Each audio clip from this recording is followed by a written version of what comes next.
Don't do a one-to-one. It is very dangerous because a one-to-one is where that witness will turn around and tell somebody, this lawyer tried to tell me to change my story. So never do a one-to-one. If you can, have somebody present. If you can, take the interview.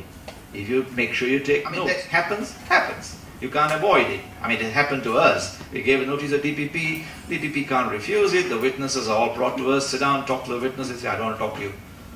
No, my lawyer, you're the other side lawyer, I don't talk to you. Okay, fine, thank you very much. You make a note, you go back. But you may strike gold. You may actually get somebody who's prepared to talk to you and tell you the whole story, and it may make a big difference to you. But therefore, you interview all known and available witnesses. Talking to a judge in court, asking a question in court about that particular location, that situation, a dark night, a turning in the road, mud on the side of the road, tire tracks, etc. Asking questions is not easy. Trying to explain it, describe it in words is not easy. But a photograph tells a story. Is visually appealing.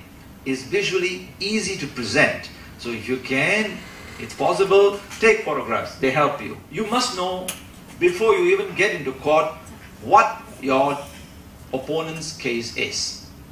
Now it's very easy to understand your opponent's case. If, for example, in a criminal trial, you look at the charge sheet. You look at the charge.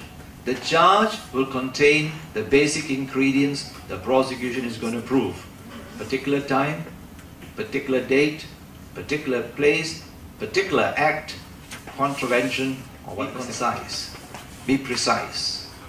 Do not be long-winded in court. So you do not ever, for heaven's sake, ask a question in court to which you do not know the answer. And I can bet you my bottom dollar, you get an answer that is unfavorable to you, you will die in court standing. Look, mitigation is as essential a part in a criminal trial as is re-examination, cross-examination, and examination in chief, as opposed to any part submissions as well. So mitigation forms a very basic structure in a criminal trial. But you must also dwell into the facts of the case, the circumstances of the case. You must also dwell and show to the court that actually, yes, he did it, but he did it because of these circumstances. And if you look at the circumstances in which he did, then the sentence ought to be one of a lighter sentence, so that your client feels at the end of the day, not only have you done a satisfactory job conducting the defense, but you have achieved him a minimum sentence, and he's pleased. Of course, if he's not pleased with you, he won't see you because he's going to jail.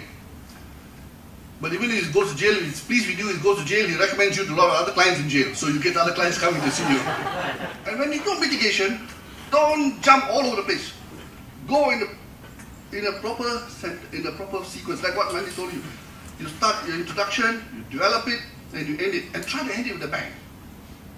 Try to end it with a bang. Bang means don't have some fireworks exploding in court, but that's something that will move the court. Right? It is a cool-headed and courteous advocate who has the best chance of success. It is sometimes amazing how much can be accomplished by good humor and a friendly tone. Now, the English believe that success in life depends upon the number of persons that one can make oneself agreeable to. Now, it is essential that advocates have the rules of evidence and procedure at the fingertips. I have found it odd and even disconcerting that most lawyers do not do so, as such knowledge puts you at a huge advantage. You should not say you, or okay, or sorry. The judge is not your best friend, right? And you're not at a coffee shop. You are in the courtroom. Now, there was this story that was going around in the courts for some time. I don't know whether it's true or not, about how to address the judge. There was a judge who has since retired. His name was Justice George. There was this application for setting aside an injunction. And this lady lawyer kept referring to him as Your Honor, because a High Court judge is entitled to be addressed as my Lord or Your Lordship. But she kept saying Your Honor, Your Honor. So Justice George was flinching because he is a stickler for decorum. Now, to his credit, he did not interrupt.